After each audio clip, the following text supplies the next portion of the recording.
నమస్కారం ఘంటారావానికి స్వాగతం. ముందుగా ప్రధానాంశాలు.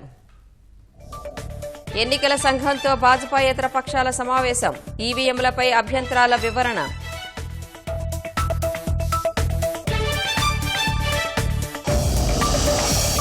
కేంద్రం తీరుకు నిరసనగా మమతా సత్యాగ్రహ దీక్ష. మోదీ సర్కారు వేధింపులకు పాల్పడుతోందని ధ్వజం.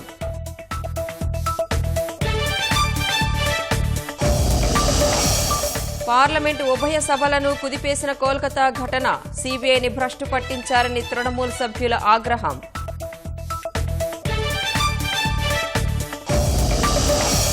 ఎన్నికల్లో లబ్ధికి చంద్రబాబు కుట్ర చేస్తున్నారని జగన్ ఆరోపణ. ఓటర్ల జాబితాలో అవకతవకలు జరిగాయంటూ ఈసీకి ఫిర్యాదు. శ్రీకాకుళం జిల్లా పర్యటనలో అమిత్ షా నిరసన సెగలు. జనం లేక బహిరంగ సభ రద్దు. బస్పై నుంచే ప్రసంగం.